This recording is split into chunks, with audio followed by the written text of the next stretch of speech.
Around and around we go. Where do we go? Nobody knows, except I do. And today we are going to talk about my Big Back Chronicles. Now, what does that mean? Since living here in Japan, food is different, times are hard, money is short, and I have to cook. I have decided that I went and did some big back things to make the food similar to home, but also unique to Japan with all of its common ingredients. Now, without further ado, let us begin. All right, my first big back idea was a PBLT. And a PBLT does not mean pork, bacon, lettuce, and tomatoes. It actually means pork belly, lettuce, and tomatoes. What did I use? I used frilly lettuce, one of the Pasco rolls, the long ones that you have to cut. I use mini tomatoes. I use thin sliced pork bellies. And I use the Morabon Korea meal kit for samgyeopsal. So first thing I did was I ate samgyeopsal for dinner. So I used the pork bellies for that, and I also used the frilly lettuce as well. So in the kit, it has like a seasoning packet. It has onion sauce and it has samjang. So because I was tired of eating it as a lettuce wrap, I was like, well, why don't I just buy some bread and get me some tomatoes and make it into a sandwich? So that's what I did. I bought the rolls, I cut them in half. I put the pork bellies that were left over on the bread. I put the lettuce on top of the pork bellies. I put the tomatoes on top of the lettuce, and then I put the samjang, almost like a mayo, on top of the bread, and I eat it. It's a 6 out of 10. The bread can be a little thick, so it comes out kind of dry. But you don't want to put too much samjang sauce on it because then it kind of overpowers and it's not as appealing. So I did it. Would I do it again? Probably. If I decided to make samgyeopsal, then I'll probably do it again. But it was okay for like 2 to 3 times, and I'm kind of done after that. All right, big back idea number two: cottage pie. Why do I say it's cottage pie? It's kind of cottage, kind of not. It's not really shepherd's pie. So I'll just list the ingredients and you'll kind of understand. So I had shredded cheese. I had veal stock or like a veal type of bouillon paste. I had tomato paste. I had beef, pork, and minced meat. I had potatoes. I had the frozen organic mixed vegetables, which is just peas, corn, and carrots. And I had some Worcestershire sauce. So I used veal stock, but I also use a beef, pork, minced meat mixture. So it's cottage. It's not cottage. It's just cottage. I said it's an 8 out of 10. I thoroughly enjoyed it. Mashed potatoes are always up there. It is hard to make. Gosh, the potatoes are always the hardest part of it. However, I enjoyed it once it was refrigerated, and once I ate it, it had more flavor, so I enjoyed it more. And the fact that I was able to put shredded cheese on top, and I was able to put it in the dingy ringy on bake and or grill mode to kind of give it like a little crispiness, it set it off. It takes a lot of work, but if I had a little bit extra money, I'll probably make me another cottage pie. All right, big back idea number three, and that is Japanese steakums. It's not Philly cheesesteak, though it will remind you of a Philly cheesesteak. So technically, it's like a Japanese Philly cheesesteak, but also it's not a Japanese Philly cheesesteak, but it's similar to like a steakum. Hear me out. So you'll get some peppers. Here in Japan, when I first came here, they had A1 sauce. I think they have W1 sauce now, which isn't the same as A1. It has a different flavor. But when I got here, when I used to go to Beans, they had A1 sauce. I use onion powder. I use Cajun seasoning, and the Cajun seasoning was, I think, Gaban, which is Gaban. And I also use thinly sliced beef, almost like you would use in a shabu shabu or a yakuniku.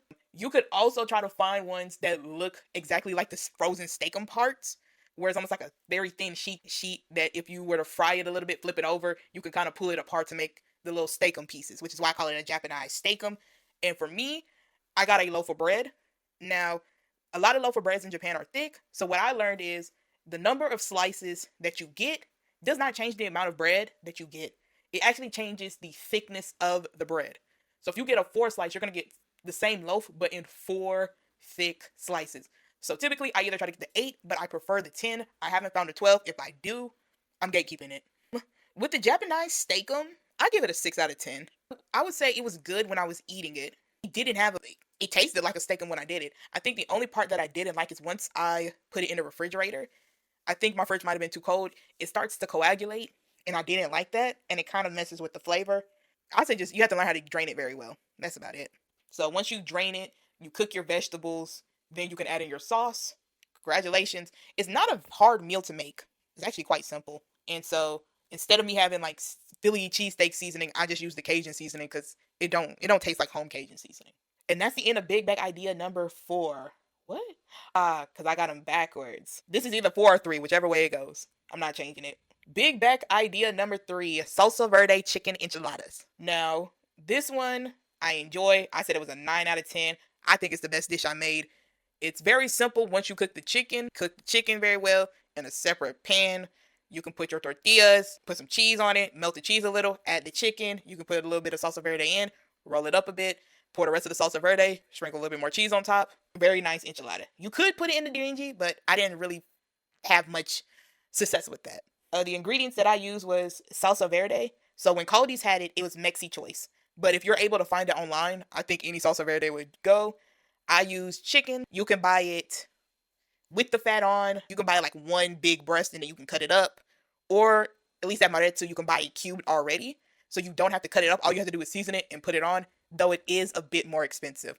So you might get more meat with you having to cut it up yourself, but you also have to consider the fact that they have like a piece of fat on it that also adds to the weight. Sometimes it's a lot, sometimes it's not much. Anyway, let me go back. What did I use to season my chicken? I use salt, pepper, paprika, garlic powder, onion powder. It's very simple. It's almost like you're making a regular chicken that you can maybe put on your salad. And then, of course, you need your tortillas. And you can find tortillas at Caldi's, Maretsu, and Beans. Depending on which store you go to, depends on if the price is going to skyrocket. Technically, if you're at Caldi's, there is it's not an alternative version. So typically, they're a cheaper cost, and you can get them in corn tortilla or flour tortilla. If you're getting room temperature tortillas, they're going to be flour. And if you're going to the freezer, they should have corn and they should have flour tortillas. And then, of course, shredded cheese. And I would say the most expensive thing about this dish is the salsa verde. Because it's an export, it doesn't go under 500 yen. So that's like $5 to me. And that's about it. Now, on to big back idea number 5. I make tuna salad. Yes, you can make tuna salad here. So typically, I buy 3 to 4 cans of tuna. I buy my mayo from Lawson 100, the generic one. I avoid Kewpie because I don't know which one's wasabi, which one is just plain mayo, and I don't want to go through that again. You can buy Ritz crackers. You can add in boiled eggs. And the way to kind of make it the American tuna salad is the fact that you can go to Cody's or Maretsu, and they have this thing in katakana called American relish, which is just American relish. That's the closest thing you're gonna get. Um, they don't have sweet relish. The closest you're gonna get is American relish. You can find jalapeno relish, but I'm gonna leave that for the people who want to really experiment. I'll rate this one an 8 out of 10. I'm from the South, so it's not as sweet as I would like my tuna salad to be with the sweet relish, but it do what it do. I love this for my weekly prep because I don't have to cook. All I have to do is buy all the ingredients and mix them up into a bowl. Typically, the relish in and of itself, because it's the most expensive, is probably going to be about 600 yen. But if you only use half, you can technically just buy the other ingredients, and you'll have basically 2 servings of just 2 makings of tuna salad. To me, the cost is about 12, not 12,000 yen, 1,200 yen, which is about $12.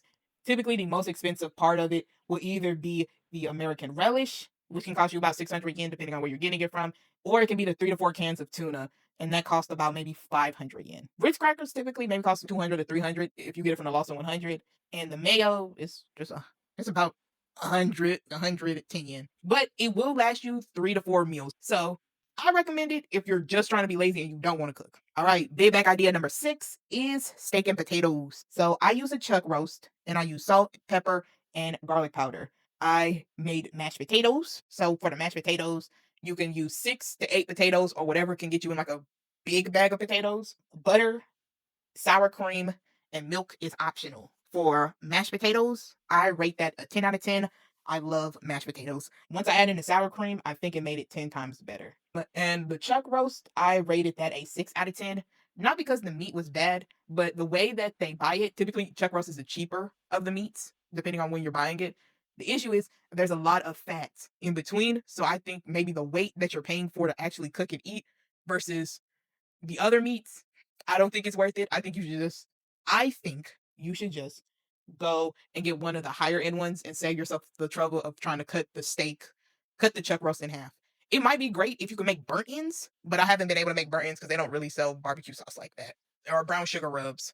If somebody really big back, you can outshow me and make yourself poor man's burnt ends on the stove. But overall, it's still delicious. It's still filling, and I enjoyed it nonetheless. A dessert was it's a 4 ingredient peanut butter cookies. Sorry. I bought Skippy's peanut butter. I bought a carton of eggs. That was 200 yen's worth. I only use one egg. I use vanilla extract and sugar. I rate this a 3 out of 10 because it tastes like a peanut butter cookie, but it tastes more peanut buttery than cookie. And I think it's just because my Dingy Ringy, which is just a microwave that has an oven feature on it, it didn't thoroughly cook it. So like the cooked parts tasted like a peanut butter cookie, and then the uncooked parts tasted like really just peanut butter. And unfortunately, because the Dingy Ringy, when it comes on oven mode, only allows you like 10 to 15 minutes to cook, you can mess it up very easily and then you end up with kind of hard, kind of cooked, kind of not cooked cookies. So I think it's just that the Dingy Ringy failed me, but you can find this recipe on TikTok. And if your Dingy Ringy has an oven, you might be able to make them smaller, make smaller cookies, and you might have better success. All right. And those are my big back ingredients. Technically, there's one other one, and that was chicken and gravy and rice. So technically, I put the rice in a rice cooker. And for the chicken, like chicken gravy, I use chicken broth, but because they don't really serve chicken broth like that, I took a bouillon cube. I think I took two bouillon cubes, put it in some hot water, broke it down, and then I used that as the broth. So typically you just need a little bit of butter, flour. Be careful how you do that because to me, my stove gets hot so fast that it starts to be very crumbly and it takes forever to smooth it out. But if you can do butter and flour, you can make a roux. And then with the roux, you can use the chicken broth. And then once you use that to kind of make the gravy-ish portion, you start seasoning it up. What do I use? I use garlic powder, a little bit of Cajun seasoning, salt, pepper, and paprika, and let it boil down. You can have your chicken cooking in another pan, and you can use the same seasonings. Because what I do is I cook my chicken, use the same seasonings, and I put it in the broth to make the little gravy. And then I set the chicken off to the side. I spread it out, separate it out, and then I pour all of that back into the gravy, stir it up, and let it get a little thick. And I also put back in that little chicken juice down at the bottom because if you know, like once it's hot, it's like all the liquid and flavor starts going to the bottom of the bowl. I put that back in, and it adds in more flavor. I do got to be careful with the seasoning portion because it could get a little bit salty. But once you add it with potatoes or rice, it can mull out. So those are all of my big back successful Chronicles. Now I will talk about my failed attempts. My Now we'll talk about my failed attempts. I tried to make spinach dip. It was good for the night, and then once it went into the day, I couldn't even use it. It got super hard. Enchiladas, the regular ones. Because they don't have enchilada sauce here, you have to make your own. And I tried to use TikTok for it, and it didn't work out the best. So I won't make enchiladas regular. I try to make rotel. The cheese part isn't hard to make. Making the taco meat isn't hard to make. It's actually trying to do the rotel portion, the peppers, and that I did not succeed in. I tried to use the chunky salsa instead of the rotel. It just didn't turn out how I wanted it. I don't know why I did it. I just really want a rotel. Never doing that again.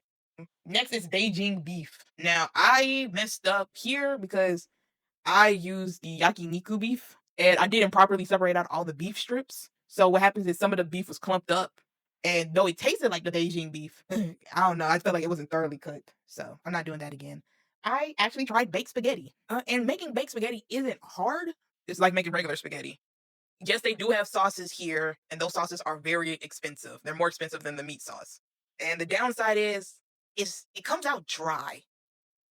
I don't really know how to explain it. It's almost like it's supposed to absorb, like the noodles absorb all of the sauce, but it still don't taste like anything. So I didn't have the most success with that. It ended up becoming very dry, and I hated it. So I'm not making baked spaghetti again. I also try to make, so yeah, that covers that one. Then I try to make refried beans. Refried beans isn't hard to make. Technically, you just need butter. I think pinto beans. One of the beans. You need one of the beans. One of the beans drained. Butter, cheese, and a little bit of water, I think. Dang, I don't know. I took the recipe off of TikTok.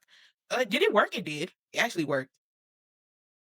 And I just think I waited too long. Like refried beans only have about 2 days max before it's no longer good. It just gets hard. So yeah. So no more refried beans for me.